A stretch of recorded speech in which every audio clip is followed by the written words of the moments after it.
How can you elevate others with hope in these challenging times?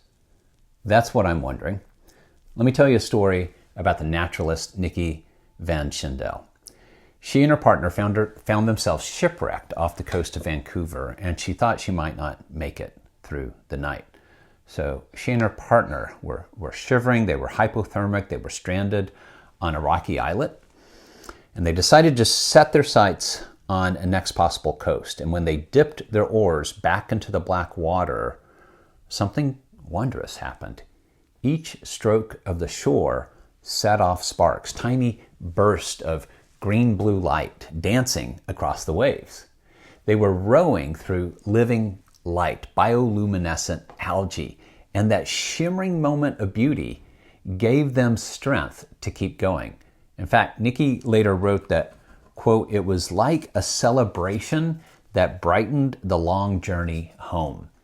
That moment of wonder sort of lit the path of hope, which is the rainbow facet of wonder, and it carried them to safety. Now, psychologist Charles Snyder once said that hope is a personal rainbow of the mind, which is why we call it the rainbow facet of wonder. And his student, Shane Lopez, followed up and found in his literature that hope isn't just optimism. It's not wishful thinking. It's optimism plus agency plus a plan. So when we actively foster hope, our brains light up in ways that increase motivation and creativity. The prefrontal cortex engages to imagine future goals for us.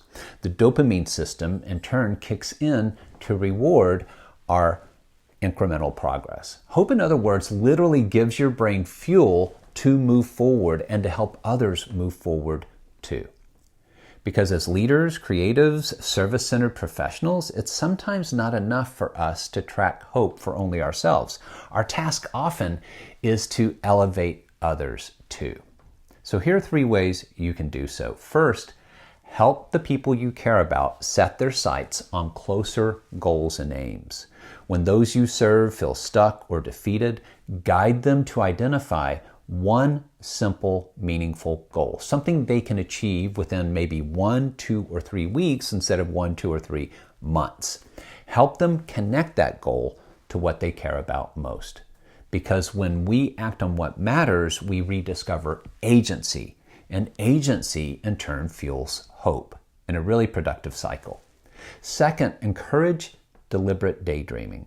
That is, invite your team or your clients to imagine not a fantasy, but one new possibility. This is what psychologist Jerome Singer calls positive constructive daydreaming.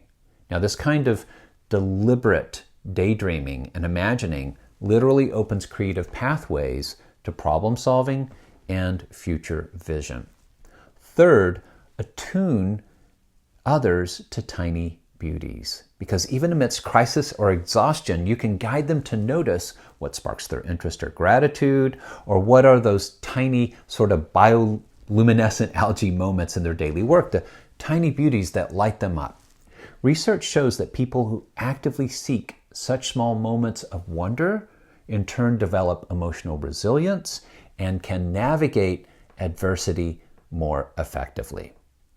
When you lead with hope, you become a kind of prism. You refract possibility into the lives of those around you, because hope illuminates a way through massive challenge and adversity. So as you lead this month, you might try this. You might help yourself and others set sights on near-term goals, daydream deliberately toward a new possibility, and look for the tiny beauties right now that remind us, even in the dark, that wonder's light is still there, showing the way toward what is possible. That's what I'm wondering. What about you? If you found this shot of wonder insightful, share a comment or reply here, and share something you gained with a client, a customer, or teammate, someone you care about, someone you wish to elevate. Be a prism of hope and wonder, and be well, and thanks for running with me.